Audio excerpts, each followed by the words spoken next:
Sahabat Pena Ufuk dimanapun berada, berikut kita akan saksikan penuturan sebuah kesaksian dari guru Pak Anies Baswedan selama di SMP. Beliau menyaksikan dan mendidik secara langsung di mana benih-benih kecerdasan kepemimpinan sudah tergambar di sosok Anies Baswedan semasa di SMP, dan beliau menuturkan banyak hal.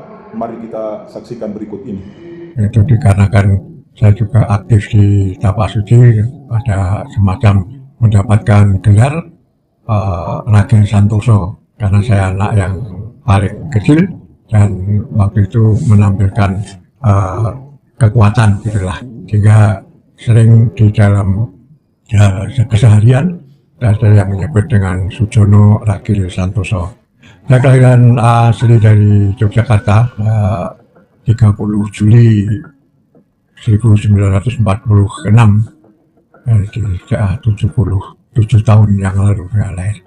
Itu diri saya, dan posisi saya saat ini sudah sebagai pensiunan yang selama ini mengabdikan diri sebagai PNS, sebagai guru, yaitu guru sekolah menengah pertama atau sekolah lanjutan tingkat pertama, pernah bernama seperti itu, di Yogyakarta.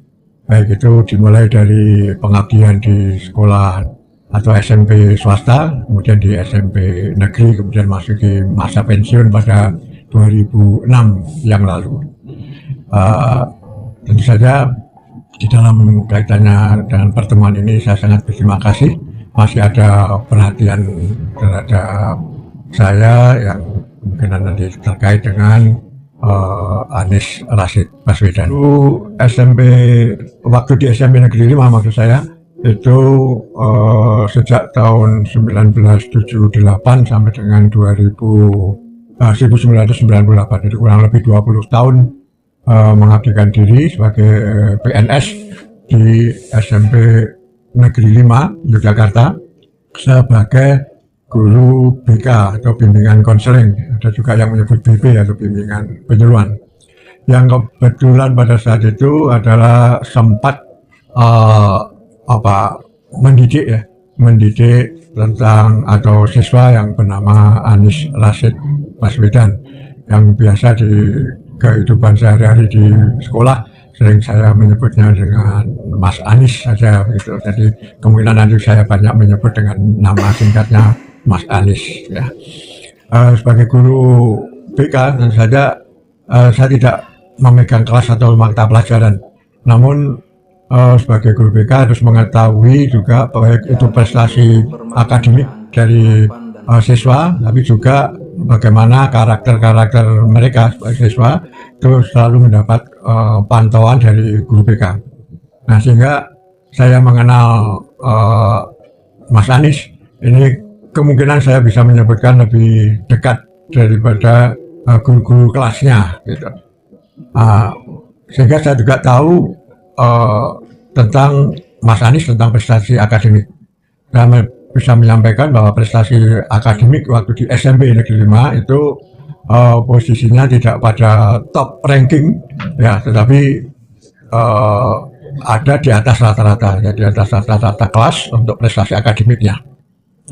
Tetapi juga di samping itu selaku guru BP, saya juga memberikan beberapa materi yang menjadi tugas saya, ditugasi oleh kepala sekolah untuk membimbing tentang yang terkait dengan kepemimpinan siswa, yaitu melalui pembinaan organisasi siswa intrasekolah atau OSIS di SMP Negeri 5. Nah, dalam hal yang terkait dengan kegiatan non akademis atau yang sifatnya adalah ekstrakurikuler atau di dalam tadi kepemimpinan OSIS, saya bisa menyampaikan bahwa sosok Mas Anies ini mempunyai beberapa kelebihan, ya, antara di dalam pergaulan dia itu termasuk siswa yang supel dan diterima oleh teman-teman sebayanya atau siswa-siswa yang lain dengan baik. Bahkan bisa saya sebutkan Mas Anies bisa menjadi semacam mediator ya, penghubung komunikasi antara siswa dengan guru, terutama kami atau saya sebagai guru pembimbing itu banyak masukan-masukan tentang perilaku siswa di sekolah itu lewat Mas Anies, ya, mewakili dari teman-teman sebayanya atau teman-teman sekelasnya atau bahkan adik-adik kelasnya. Adapun di dalam bidang kepemimpinan, saya bisa menilai bahwa dia sudah tampak ada karakter pemimpin, itu di bawah serta pada waktu dia mengikuti kegiatan-kegiatan OSIS, ditandai dengan beberapa seksi bidang kegiatan yang dia ditugasi berada di dalamnya, dan kalau tidak salah waktu itu sempat selalu menjadi ketua kelompok lah misalnya begitu. Itu menunjukkan bahwa kehadiran dia di dalam setiap kelompok yang manapun itu menimbulkan ada dinamika, katakanlah itu diskusi atau candaan yang lain, itu selalu menyatakan dirasa lebih hidup lah gitu ya dengan kehadiran dia di dalam satu kelompok siswa itu yang di luar akademis. Ya, itulah sedikit gambaran dari guru SMP Pak Anies Baswedan, bagaimana kesaksian beliau terhadap Pak Anies semasa duduk di bangku SMP. Tentu memang banyak orang cerdas semasa sekolah, tapi tidak banyak yang mampu mengembangkan dan terus mengupgrade dirinya terhadap berbagai ilmu pengetahuan. Salah satunya Pak Anies adalah orang cerdas dan pembelajar, tentunya pembelajar cepat, pembelajar sejati, selalu penasaran dengan hal-hal baru, dan itu ditekuninya tidak sekedar berangkat dari sebuah semangat, tapi Pak Anies memang betul-betul mendalami dan termasuk kemampuannya di dalam berorganisasi yang sejak dulu memang tampak di dalam dirinya. Bahwa dia saya amati adalah mempunyai peran di dalam satu bentuk kelompok ya, dalam kelompok. Jadi dari sana saya menilai dia mempunyai jiwa kepemimpinan yang lumayan baik ya gitu. Nah, kemudian di samping itu komunikasi dengan guru juga sangat baik, hingga keakraban antara siswa-siswa dengan guru itu menjadi lebih harmonis ya, seperti itu hubungan antara pendidik dan peserta didiknya gitu. Di samping kegiatan-kegiatan itu ada yang menarik untuk saya sampaikan dengan melihat Mas Anies. Memang saya tidak menyangka bahwa di kemudian hari sosok Mas Anies ini menjadi ya dalam tanda kutip orang besar gitu ya di negeri kita tercinta ini. Yang saya maksudkan adalah saya sampaikan di depan, dia itu sebetulnya ada ya istilahnya lumrah saja, biasa-biasa saja di dalam kehidupan mereka, dalam pergaulan, baik itu di sekolah, baik itu pergaulan dengan sama teman ataupun sama guru, itu biasa-biasa saja. Tapi kemudian saya baru tahu bahwa dia itu mempunyai sesuatu yang luar biasa. Itu justru saya tahu setelah lama berpisah ya, kurang lebih 40 tahunan begitu setelah saya tamat sekolah. Dan seterusnya itu, meskipun demikian saya juga memantau bagaimana dia di SMA, bagaimana dia di perguruan tinggi, itu senantiasa menunjukkan adanya peningkatan perkembangan kepribadian dirinya itu sejalan dengan tingkat pendidikannya. Maksud saya, katakanlah waktu di SMP itu dia sebagai anggota atau paling tidak ketua seksi dalam kegiatan-kegiatan, dan dia bisa mengembangkan waktu di SMA dan di perguruan tinggi. Misalnya dia mampu mengembangkan katakanlah materi-materi dasar waktu di SMP. Misalnya waktu di SMP dia mendapatkan kegiatan yang kami beri nama sepeda juang. Sepeda juang itu adalah perjalanan bersepeda dalam memperingati proklamasi kemerdekaan yang diselenggarakan 17 Agustus itu.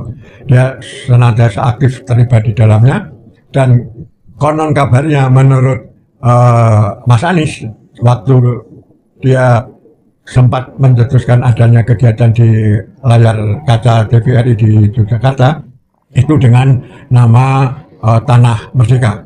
Ya, dengan nama Tanah Merdeka. Dia menyatakan bahwa Tanah Merdeka itu cenderung atau lebih besar di inisiasi waktu pendidikan di SMP, di mana dengan sepeda juang itu meningkatkan jiwa patriotisme kejuangannya itu tingkatkan lagi dengan kemampuannya mengolah beserta teman-temannya di SMA maupun waktu di perguruan tinggi itu lewat produksi mereka yaitu dengan Tanah Merdeka.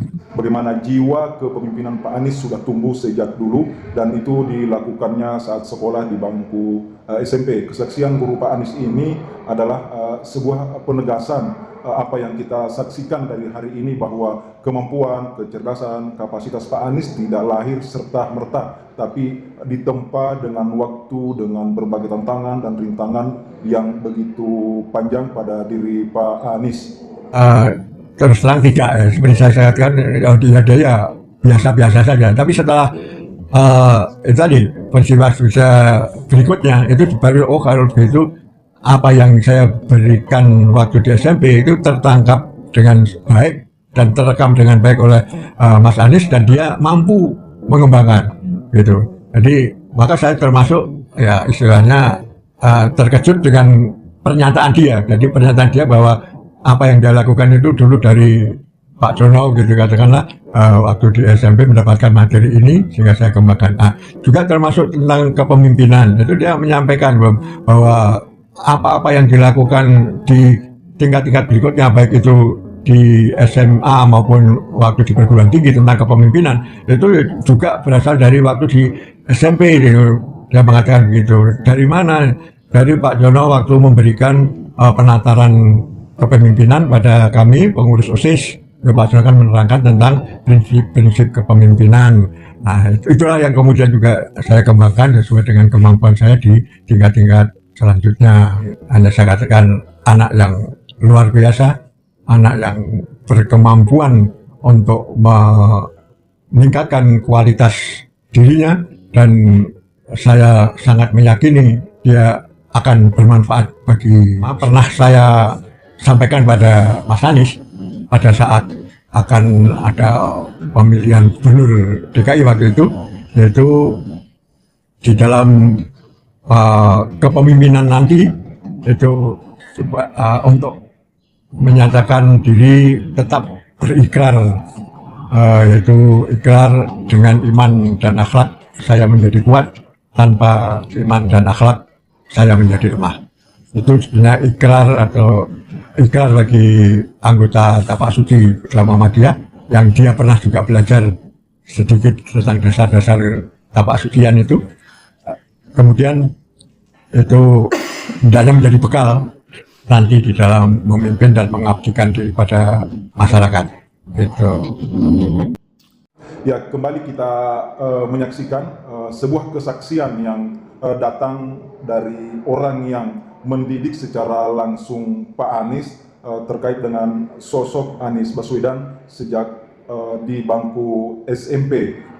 Beliau menuturkan benih-benih kepemimpinan, kecerdasan, kepiawaian, kejujuran semua menyatu di dalam diri Pak Anies sejak muda, sejak duduk di bangku SMP. Dan kepemimpinan Pak Anies hari ini tentu tidak lahir serta-merta begitu saja, tapi itu ditempa oleh sebuah proses yang panjang, proses yang rumit, dan bertemu dengan jiwa Pak Anies yang memang pembelajar sejati, suka menghadapi tantangan dan selalu mencintai hal-hal baru, dan itu dibuktikannya dari seorang yang pembelajar sejati, lahir sosok yang penuh integritas, menjunjung integritas, kejujuran, dan kapasitasnya selalu terbukti mampu menjalankan dengan baik terhadap amanah yang diberikan.